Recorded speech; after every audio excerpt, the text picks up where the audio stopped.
Dotonbori at night. Buhay na buhay talaga. Ayan o, taran! Pero nasubukan yung river cruise, pati yung takoyaki, yung kilawin ko hindi nasubukan dito. Kasi lagi ako wala sa Osaka. At yun siguro, ang Osaka ko lang yung first day, today and tomorrow. Kaya ayun. Gusto ko subukan yung river cruise ni Papi. Asan lang Starbucks? Wait, hanapin ko muna kasi mag-dinner kami ng friends ko.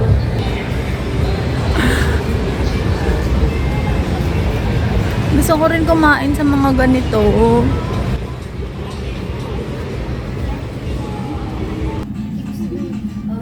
Pero ay 12 feet siya, 12 feet. Yay! Inampun nila ako. Thank you guys! Say hi to my vlog! Char! Oh, konnichiwa! Welcome to Japan! Japan! Oh, yeah! Thank you, Kate and Brad, sa pagluto. Ayan, oh. Kain po tayo. Oh, karne. Video pala to. Japan, Japan! We miss you siya. Welcome to Japan. Kain na po kami. Yes. Kung puro gala ka lang. Ayun, sarap talaga. Oh my God, thank you Lord. Sarap talaga. Bye! Yeah, Osaka dreams! Good morning! It's my last day here in Japan.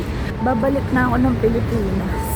So, nakakalungkot. Actually, lumabas lang ulit ako. Siguro mga 30 minutes. Mag-iikot ako, maghanap akong pasalubong. And it's 9:54 pa lang mga umaga. So, sarado pa yung mga bagay. And, ayan, pupunta ako ng Dotonbori area kasi gusto ko rin makita kung ano itsura nila sa umaga. Kasi pag gabi, buhay na buhay siya. So, habang naghihintay mag-open yung parang mga pasalubong area, lakad lang muna ako dito. Saglit.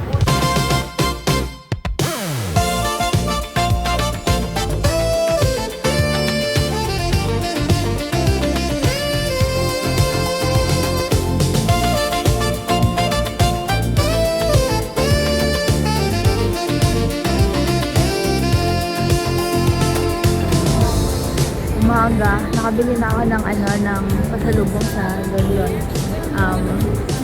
Pasalubong para sa sarili ko. So, delayed yung flight ko. Buti na lang delayed kasi may time pa na magliwaliw ako dito. Bili ko man!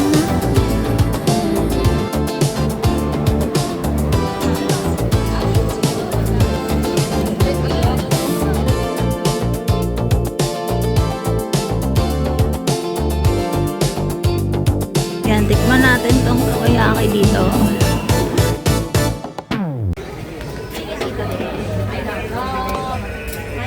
Ay, baka tayaw. Money first.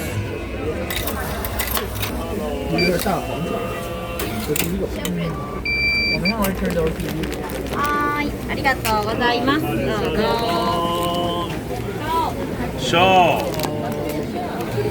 はい、どうぞどうぞいらっしゃいませ。どうぞいらっしゃい。さあどうぞいらっしゃい。Guys, bumili na ako ng takoyaki. 630 yen to, 6 na peraso. And gusto ko kasing ma-dispose na yung mga barya ko. Hindi sila tumatanggap ng piso. Yung kasi yung mga tig-piso, tig-5 piso, gusto nila 10. So, tikman na natin to. Umupo muna ako dito. Buti na lang, delayed yung flight ko. So, may time pa para mag-explore at kumain. So, tikman natin.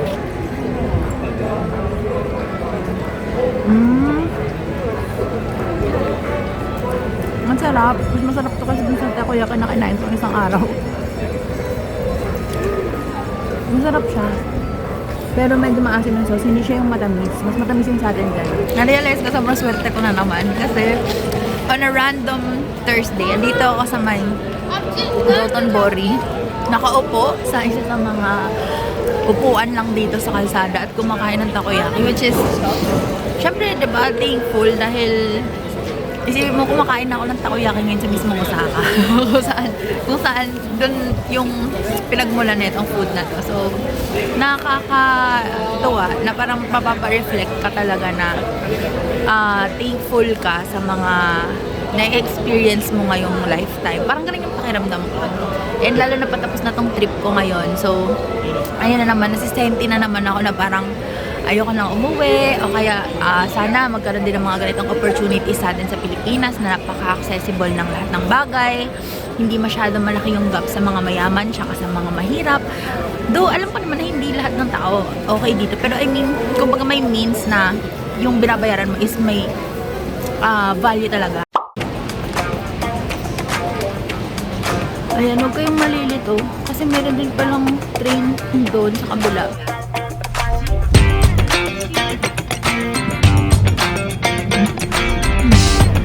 I-check-in ko muna tong baga.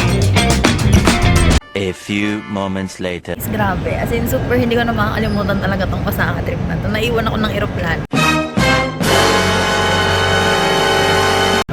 Late ako. Bale, 1 hour and 45 minutes bago nung time ng flight. Dumating ako dito kasi parang nangyari, di ba sabi ko kanina, delayed yung flight. So, parang ako, nag-take time lang ako, ganyan. Tapos, pagdating ko dito, wala, ayaw na nila akong pa-check-in. I mean, andito pa lahat, like, andito pa sila, ganyan. Pero, ayaw na nila akong pa-check-in kasi daw, sarado na daw. So, ayun, inisip ko kung mag-extend ako ng ilang araw ulit. Pero nung tinignan ko kasi, parang mas mura na umuwi na lang ako talaga. Ibang airline lang yung gagamitin. So, yun, grabe. In fairness, pag ganitong mga bagay na ganito, huwag kayo mapapanik. Buti na lang may insurance ako. Ewan ko kung makakover, pero ayun nga, keep calm and swerte lang din na merong extra na, alam mo yun, anytime pag may aberya talaga kailangan may extra pera ka. Kasi for example, kung saktong-sakto lang yung dala kong pera and all, kung maiwan ako, wala na, hindi ko na alam kung anong gagawin ko. So, malaking bagay talaga yung internet, credit cards, contact ninyo sa pamilya ninyo, insurance, and of course, peace of mind or parang presence of mind.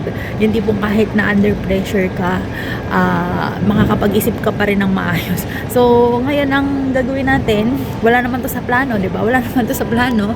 Pupunta tayo ng Hong Kong kasi doon dadaan ang ating eroplano. So, yun. Antayin ko na lang yung flight. Grabe, first time ito nangyari sa akin at never ko in-expect na mangyayari ito sa akin. Sa tanan ng buhay ko, never ko in-expect na mangyayari ito. So, sige, sa susunod kailangan mas maging maingat pa ako. And wag niyo akong gagayahin, wag niyo akong tutularan na porket sinabi lang na delayed flight, parang kala niyo madedelay na rin. Ayan, naiwan tuloy ako ng aeroplano. Ayan, nakapila na ako. Kahit mamaya pa yung check-in, andito na ako. Yung maiwan, hayop sila. Kasi tinitignan ko kung magkano. Nasa 44,000 pag same day. Tapos sa kanila, 32 to 44,000. Wag na. So, naka-check-in na ako. Maka-check-in na ako. So, sa susunod talaga, agahan ko pa lalo. Sabi kasi, delayed yung flight. Tapos biglang pagdating ko dito, hindi naman daw pala delayed yung flight. Nag-email naman sila na delay. So, ewan ko. Pero seat sale naman kasi yung yung airfare ko nun. So, iniisip ko, baka mamaya, technique nyo yun. Joke lang. Pero anyway, yun na nga. Nakabook na ulit ako. Ibang airline na. Greater Bay Airlines na yung ibubook ko. So, ngayon, imbis na on my way to Manila, on my way to Hong Kong, ang peg natin ngayon. Wala to sa plano. As in, first time to nangyari. Pero, na-proud ako sa sarili ko na hindi ako na-breakdown. Yung tipong hindi ko alam kung anong gagawin ko. Yung kahit papano naman, nairakos naman. So, pasok na muna tayo, tapos hanap ulit tayo ng food para kumalma lalo yung sistema ko dahil ko alert mode, parang ganun, dahil nga naiwan ako hayop.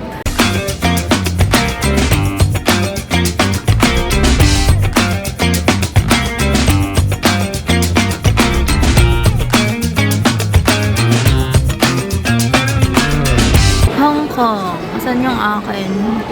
Ayan, ang flight ko is Greater Bay Airline HB345, so gate 19. Okay, so punta na tayo sa gate 19. Tapos kung may madaanan na na food, edi mas maganda kasi nagugutom ako, hindi ako nakakain. Alam mo yung parang mental stress ko na hindi ako makagalaw hanggat hindi ko naaayos hanggat hindi ko nalulusutan. Ito 3,000 yen. Medyo mahal kasi syempre sa airport, pero wagyu siya. Yan. Tikman natin.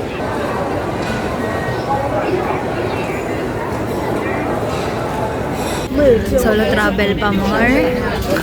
Diyos ko Lord. Biglaan. First time kong pupunta ng Hong Kong ngayon. Grabe. Hindi ko talaga ito in-expect. Buti na lang nalusutan ko pa.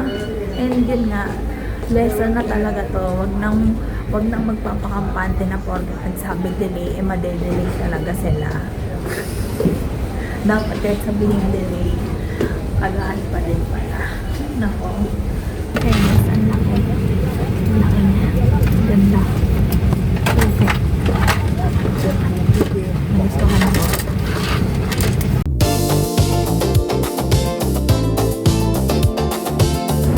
May tinapay pala sila. Tingnan natin.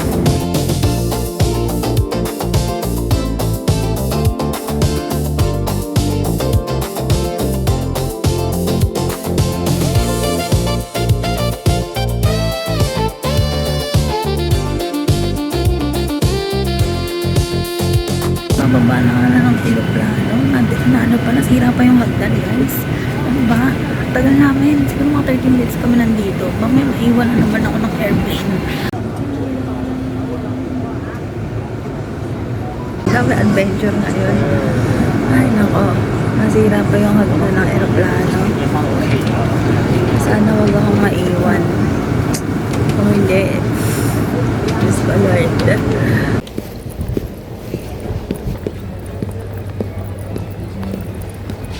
Mabait sila, guys. Paglapag pa lang namin nun, sinundo na ako.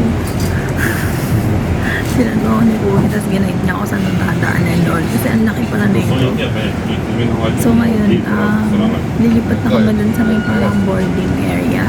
Welcome to Hong Kong International Airport.